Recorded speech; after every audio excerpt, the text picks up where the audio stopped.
Albie, front page of the Times, their big story today, Labour plan for changing gender with less evidence. Yes, so these are Labour's plans to basically update and modernise the gender recognition certification process. And a gender recognition certificate is something that people get when they want to legally change gender. Not all transgender people do actually end up legally changing gender. I think it's only about 2% of them rather, that get a gender recognition certificate. But what Labour want to do is they want to change part of the process. At the moment, you've got to provide evidence that you've been living in the opposite gender or the gender that you want to be for at least 2 years. Things like bank statements, things like loyalty cards, things like cards that you will have changed to whichever given name you want. And you've got to use that as part of the evidence process in order to legally change gender. That's what happens now. That's what happens now. And you have to provide things like photos of yourself. Who has a library card these days? Utility bills, library cards, yeah. But anyway, Labour want to change that, and it's a little bit of a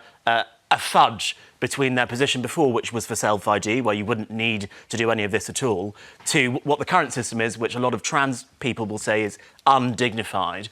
And it's a fudge in a way, because what you'll have to do now is you will basically still apply in the same way. You'll have to get a doctor to basically approve the fact that you are who you say you are, and then there'll be a 2-year look-back period where you can change your mind afterwards. I kind of think that both the trans lobby will be unhappy with it because what they want is self-ID, and the people who are more anti-trans will be unhappy with it because they think actually the system that we have is strenuous enough as it is. Yeah, because they are talking about reducing the amount of people involved in making that decision. So the lawyers will be gone, the 2 GPs will be gone. It'll just be one specialist GP, not your family doctor, a specialist GP.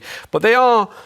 Bridget Phillipson, who was doing the Shadow Education Secretary, who was doing the rounds yesterday, saying, look, they want to, this is what they say they're going to do, strengthen the guidance, protect women-only spaces, and in general, as you said, Albie, try and make the whole process more dignified, but there's still going to be, as you said, that fudge of that 2-year cooling off period. So what I understand now is you're going to go to the specialist, say, I would like to get a gender recognition certificate. They'll say, great, come back in 2 years after you've had your cooling off period, what they're talking about, which I don't quite think is the right term. Cooling off is, cooling off is like an insurance period policy. Insurance policy for you to change your mind. Yes. That's possible. But it all feels quite odd. Annalise Dodds has said that they want to strip out the futile and dehumanising parts of acquiring a GRC, because you must feel like you're in front of a judge and jury if there's a panel of people, sort of. Yes, so they're trying to take that away. Look, I think also the Sunday Times